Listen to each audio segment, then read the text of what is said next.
Hello foodies, চলো আজকে আমি তোমাদেরকে একটা বৃষ্টি ভেজা দিনের খাবারের এক্সপিরিয়েন্স শেয়ার করি। তো এই দিন হচ্ছে ওয়েদারটা খুবই বাজে ছিল, এত বৃষ্টি ছিল, ঝুম বৃষ্টি, সেই সাথে হইতেছে শীত, অনেক বেশি শীত লাগতেছিল। তো আমি ভাবলাম যে কিছু একটা খিচুড়ি টাইপের আইটেম রান্না করা যাক। বৃষ্টির সাথে খিচুড়ির কম্বিনেশন অলওয়েজ, মানে বৃষ্টি পড়লেই খিচুড়ির কথা খাওয়ার একটা ক্রেভিং উঠে, মাথায় আসে যে খিচুড়ি খাবো। তো ওই দিনও ব্যতিক্রম হয় নাই, খিচুড়ি খাওয়ার খুব ক্রেভিং হইতেছিল, যার কারণে আমি ফার্স্টে হচ্ছে চিকেনটা রান্না করে নিই, যেটা হচ্ছে আমি খিচুড়ির সাথে খাবো। তো চিকেনটা হচ্ছে আমি অ্যাজ অলওয়েজ আমি যেভাবে রান্না করি ওই প্রসেসে রান্না করতেছিলাম। পেঁয়াজটাকে একটু ভাজা ভাজা করে ওটার সাথে হচ্ছে লবঙ্গ, এলাচি, দারচিনি, তেজপাতা সব দিছি। এরপরে হচ্ছে হলুদের গুঁড়া, মরিচের গুঁড়া, এগুলো হচ্ছে চিকেনটা দেওয়ার পরে দিচ্ছি। আর হচ্ছে জিরা গুঁড়া, ধনিয়া গুঁড়াও দিয়েছিলাম সাথে।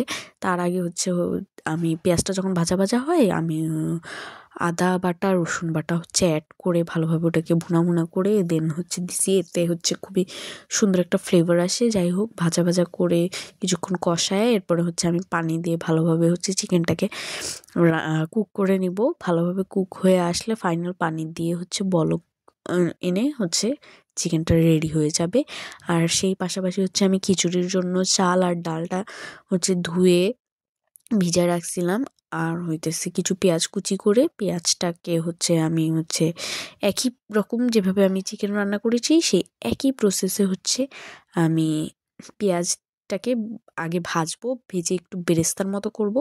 বেরেস্তার মতো হয়ে গেলে সেটাতে হচ্ছে আদা বাটা, রসুন বাটা অ্যাড করে দিব। আর সেই সাথে লবঙ্গ, এলাচি, দারচিনি, তেজপাতা এগুলাও হচ্ছে আমি মোটামুটি অ্যাড করে হচ্ছে পেঁয়াজটাকে আগে ভুনা ভুনা করে নিব। দেন হচ্ছে এটাতে হলুদের গুঁড়া, জিরা গুঁড়া, যা যা ইনগ্রিডিয়েন্টস আছে আর কি, জিরা, ধনিয়া গুঁড়া, এগুলো হচ্ছে অ্যাড করে ভালোভাবে হচ্ছে মিক্স করে দেন হচ্ছে চাল আর ডালের যে মিক্সচারটা আমি হচ্ছে ধুয়ে রেখেছিলাম ওটা হচ্ছে আমি দিয়ে দিব। তো এই তো এখানে আমি হচ্ছে আদা বাটা, রসুন বাটা দিচ্ছিলাম, লবঙ্গ, এলাচি, দারচিনি, তেজপাতা সব কিছু দেওয়ার পরে আমার কাছে সবচেয়ে ভালো লাগে যখন পেঁয়াজ বেরেস্তা হয়ে যাওয়ার পর এটাতে আদা বাটা আর রসুন বাটা দেওয়া হয়। এত সুন্দর একটা অ্যারোমা বের হয়, মানে আমি যখনই যাই রান্না করি না কেন এই প্রসেসটাই রান্না করি জাস্ট ওই অ্যারোমাটা নেওয়ার জন্য। এত ভালো লাগে এই অ্যারোমাটা, মানে এটা বলে বুঝাইতে পারবো না। তো কুকিং করলে আমি নর্মালি এভাবেই করি। তো এতে আর কি একটা খুব ভালো একটা ফ্লেভার আসে, আমার কাছে ভালো লাগে। তো যাই হোক, এখানে হচ্ছে তেলের মধ্যে আমি হলুদ গুঁড়া আর হচ্ছে লাল মরিচের গুঁড়াটা আগে দিয়ে দিয়েছি।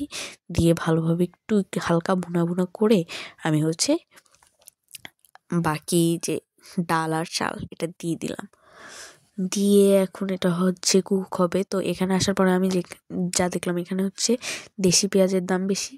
সো পাওয়া যায় না যে তা না, পাওয়া যায়, বাট নর্মালি হচ্ছে যে মোটা পেঁয়াজগুলো হইতেছে সাদা পেঁয়াজ একদম, ওগুলা দিয়ে হচ্ছে নর্মালি রান্নাবাড়া করতে হয়। কিন্তু এই পেঁয়াজগুলো গলতে এত টাইম লাগে, মানে হয়তো অনেক টাইম লাগে। তো যাই হোক, অনেক বেশি সময় সাপেক্ষ বিষয়।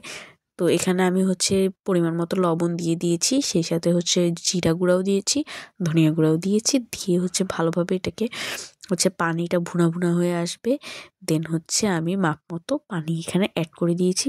That's it. অ্যান্ড দেন আমার না মানে চিকেন ফ্রাই খাওয়ার খুব ক্রেভিং হয় আজকাল, আমি জানি না কেন। তো চিকেন ফ্রাইয়ের করার জন্য আমি প্রিপারেশন নিয়েছিলাম। তো আমি আগের থেকেই হচ্ছে চিকেনটাকে ম্যারিনেট করে রেখেছি। তো এর আগে বার্গার বানিয়েছিলাম যে সস দিয়ে, ওই 2টা সস আমি ইউজ করছি চিকেন ম্যারিনেটের সময়। সেই সাথে সয়া সস ইউজ করছি, টেস্টিং সল্ট ছিল না, টেস্টিং সল্ট ছাড়াই আমি একটু বেশি করে সয়া সস দিয়ে হচ্ছে মাখায় এরপরে হচ্ছে লবণ দিছি, আদা বাটা, রসুন বাটা দিয়ে হচ্ছে মাখায় রেখে দিয়েছিলাম 45 মিনিটস টু 50 মিনিটসের মতো হবে। দেন হচ্ছে আমি এখানে উইংস ছিল, ম্যাক্সিমাম উইংস টাইপের সাইজই ছিল।